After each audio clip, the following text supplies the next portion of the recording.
Hey, how's it going everybody? Welcome back to 2A News Now. Thank you so very much for taking time to tune into my video. YouTube has something called analytics, and that's what YouTube creators can look at to see a lot of different things that can help their channel. And a lot of channels, including mine, a lot of people that are watching the videos are not subscribed to the channel. It's something like 75%. Not too long ago, the channel reached a milestone of 50,000 subscribers. And now we're getting closer to 60,000 subscribers. As of this morning, it's over 58,000. So if you're one of those folks that are not subscribed to my channel, but are watching the videos, what are you waiting for? Join the almost 60,000 strong 2A News Now community by just clicking the subscribe button. I would greatly appreciate it.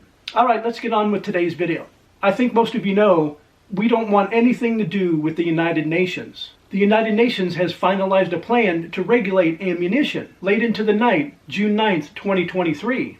The United Nations Open-Ended Working Group on Conventional Ammunition, who knew there was such a thing? They're also known as the OEWG, concluded its development of a new global framework to address existing gaps in through-life conventional ammunition management, despite the dissociation of the Russian Federation and their bedfellows Belarus, created through General Assembly resolution, purporting to address problems arising from the accumulation of conventional ammunition stockpiles in surplus. The OEWG wasted no time in expanding their work since it began February of 2022, under the guise of through-life ammunition management, universal ammunition serialization, running hand-in-hand with user registration, quickly became the OEWG's end goal. This was evident when the group was established, and is continued throughout all 4 weeks of their discussions, when even the word stockpile rarely got mentioned. After all, even in the suspicious world of the UN,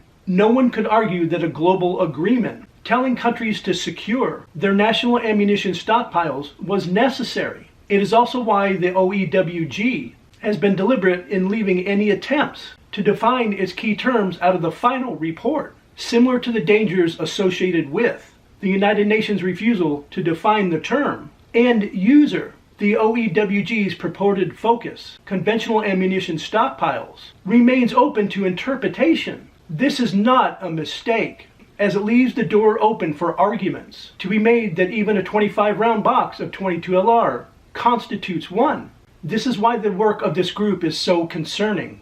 Unfortunately, global interest in the dangers of this group have been minimal at best, with limited participation from industry and ammunition manufacturers outside our borders, culminating with zero attendance from any at this final and most critical meeting. Fortunately, an effective delegation from the United States was responsive to many of the recommendations throughout the meetings and was successful in their arguments to water down most of the most egregious provisions contained in each of the 5 draft reports the OEWG produced. This included removal attempts to require individual end-user certificates, ensuring any calls to regulate the undefined term stockpile were limited to those held at the national level, and for language requiring the marking serialization, every round of ammunition to be amended into something that should simply be considered for ammunition under national ownership. These were small victories for the entire international firearms community. However, at the United Nations, this means little. Unlike our Constitution, the framework that was produced this week